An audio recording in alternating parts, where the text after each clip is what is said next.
Hey, what's up YouTube? How's it going? It's Forever King here. So today I'm going to be going over my boy Rain, my favorite Mortal Kombat ninja of all time. So in my opinion, he's bottom one in this game, meaning he's the worst character in the game. And when I say he's the worst character in the game, I'm not saying, oh, he's terrible, there's no chance of him fighting against like the better players or the better characters. Mortal Kombat 1 is a decently balanced game to where even the low tiers can fight against the top tiers. So even though I believe that Rain is bottom one, I'm not saying that he's just extremely sucky. But no matter how balanced a game is, there's always going to be a top tier, a low tier. There's always going to be a meta, basically. But I can't name 5 characters worse than Rain. Some people are going to debate like, oh, Sub-Zero, Nitara, Shao Kahn. I mean, they're all bottom tier. So either way, without further ado, I'm going to give Rain's game plan and what he's supposed to do to try to win. And I'm going to give my suggestions of, some things they could tweak with Rain to maybe make him more fun to play and have a better chance at fighting against those higher tier characters. So first things first, if Rain's supposed to be the premier zoner of the game, let's talk about his projectile. Just his regular lateral projectile. This thing is 34 frame startup. In my opinion, this is entirely too slow. What I would do to it is just shave 10 frames off of this. I would make this 24 frame startup instead of 34. And some of you guys might be like, huh, that might be too fast. But honestly, like if we go to Reiko, his projectile, that's 17 frame startup. And Reiko, he's the grappler of the game. He's the premier grappler, him and Gears. He's supposed to want to come up, command grab you. He's like the Zangief of the game. So why is the grappler, have a 17 frame projectile, but the premier zoner of the game has to be 34? So let's say I record Reiko, right? And let's say I spam these back to back as fast as possible. Now, let me go as Rain. I'm going to try to, how am I counter zoning this? There's no counter zoning this, you can't. And I can't even get my projectile out in between. So in my opinion, if Reiko, the grappler of the game, can have a 17 frame projectile, I think Rain could have a 24 frame. So the next thing I want to talk about is Rain's water shield. This water shield absorbs projectiles and it's supposed to help Rain with his counter zoning. Like when Rain is fighting someone, the point of this water shield is supposed to be like, no, you're not zoning me, I'm zoning you. I'm the premier zoner, not you, So the regular water shield, it's active for 90 frames, which is a second and a half. And the meter burn water shield, it's active for 120 frames, which is 2 seconds. The issue with this move is it has a limit to how many projectiles you can absorb. So I'll give you guys an example right here. If I just go back to this recording, let me see. So let's say I do this with Reiko. So this water shield, it can only absorb a limited amount of projectiles. So if you have a Reiko that's throwing many projectiles at you, let's say if I do meter burn water shield, see even meter burn water shield gets broken by this. So yeah, that's an issue, guys. If you're fighting like, Kano throws 2 knives, Shang Tsung can throw 3 skulls, Katana can throw 2 fans. If you're fighting a character that throws multiple projectiles, it makes this water bubble irrelevant. The whole point of this water bubble is supposed to be like, I'm Rain, I'm the master zoner, you're not zoning me, I'm zoning you. But if this can only absorb, unlimited amount of projectiles, then it's kind of pointless against a lot of characters, and Reiko especially. Reiko, his regular, he just throws 3 ninja stars. His meter burn, he throws like 5 or 6, so forget about it. You're not absorbing none of that. So what I would do with Rain's water bubble, I'd make this absorb unlimited projectiles. I'd make this absorb infinite projectiles while it's out on the screen. And that's not going to be OP because, like I said, this is only active for a second and a half, and the meter burn is only active for 2 seconds. So for a second and a half, absorbing unlimited projectiles, or meter burn, 2 seconds absorbing unlimited projectiles, I think that would be fair. It wouldn't be too strong.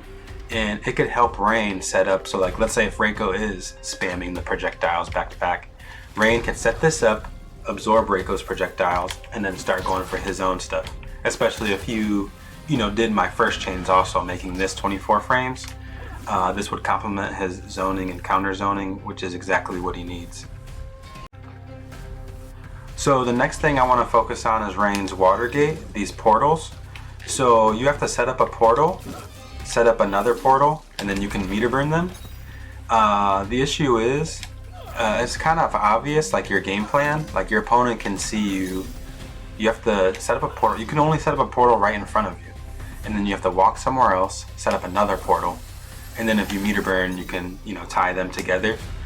Or you can set up a portal and then teleport to it. The thing is, the portal summon itself is really fast, so I dig that. But the game plan of it is kind of obvious. So let's say, for example, I'm fighting Reiko, and he's just doing this back to back really fast, right? How am I even supposed to get these set up? Like, how am I supposed to set this up and then try to walk behind him and set up another one? And you know what I mean? And you can even see I'm trying to teleport, and I can't even teleport because he gets hit in the startup of it. So they could do a couple things with this. One, they can make the startup faster, of like the teleport itself, so that he doesn't get hit out of it. They could make it to where when you do this and do this and you meter burn it, that's kind of hard to combo off of. You know what I mean? You have to be really on the dot to combo off this. There's no way you're gonna get that straight projectile. So I would like it if when you set up these gates and then you meter burn it, maybe they're stunned in the air for a long time. So it actually gives you time to walk up, dash in and get a combo, rather than just falling to the ground so fast. And what would be really crazy is if he couldn't only summon the water gate right in front of him. What if he had a close, medium, and far? So let's say we're standing full screen, right? I could summon a water gate right here in front of me. I could summon a water gate in the middle of the screen, or I can summon a water gate all the way like next to Reiko.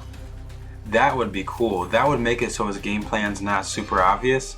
He could be setting water gates all around the screen and always be able to, meter burn them, teleport to them, without having to actually walk around sluggishly to each spot while, Reiko's chucking ninja stars at you, Johnny Cage is rushing you down like crazy, Baraka Cyrax is going, it's kind of hard to set up these portals fighting all these other characters. So it'd be nice to have the option to summon the portals at different distances. It'd be nice if this teleport was faster, so you didn't get hit out of it so frequently. And it would be nice if the meter burn version of this launched you higher, or maybe it shocked you, like it stunned you in place, so you could walk up and get a combo. So my next suggestion with Rain is this Rain God move.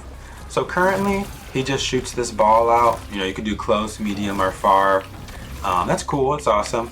You can hold it in the air and then you can cancel it. If I press L2, I can cancel it.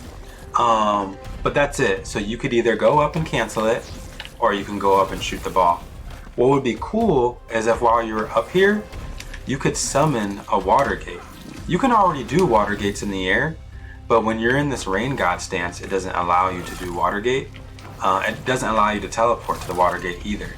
So what if while you were in here charging this, you could summon a water gate, and if you already had a water gate out, if you could teleport to that water gate while you're in this Rain God stance, I think that'd be really cool, and it'd let him mix up his options and what he can do in the neutral. So the final thing I want to talk about is this move right here, back forward 4. This is a really cool move. Very slow startup, as you can see, 54 frames. The opponent can definitely react to this. He can see Rain, digging in his little pocket and bringing this out. It is cool if you can get it off, because you can dash forward and get a combo, but the issue is when it's on the floor, they can just block it, and even if they're jumping into it, they can block it. I'll give you guys an example.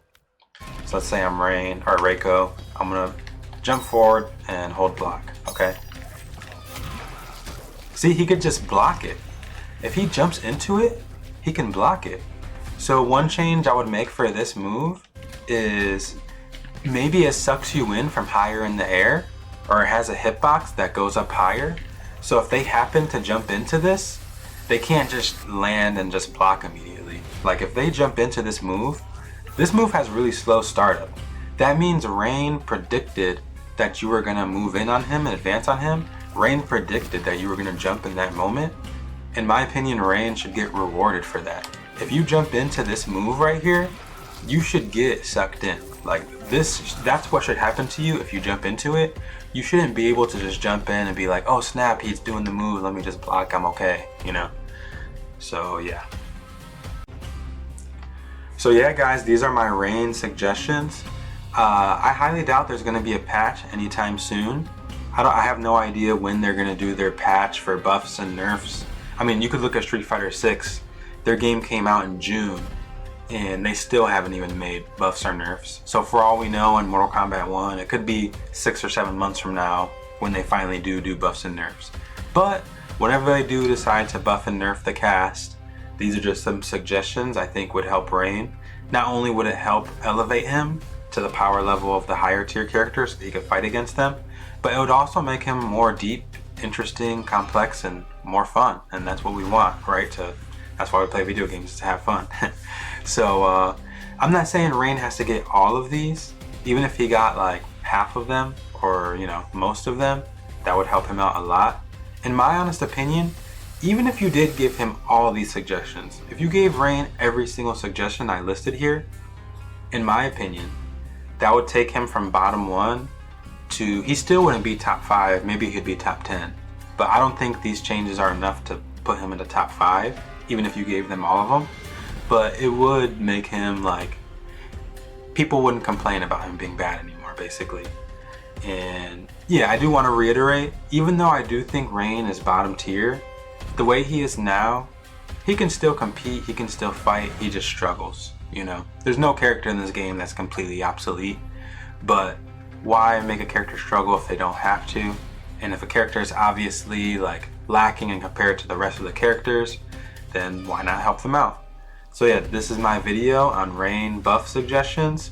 I might do a video next on Nitara, Shao, or Sub-Zero, because I think those are the other low tiers outside of Rain. If you guys like content like this, let me know. If you guys want to see my suggestions on those characters, let me know in the comment section down below. And if you had the power to change Rain, what would you do? Let me know. Have a good day, guys. Peace. Batman wins.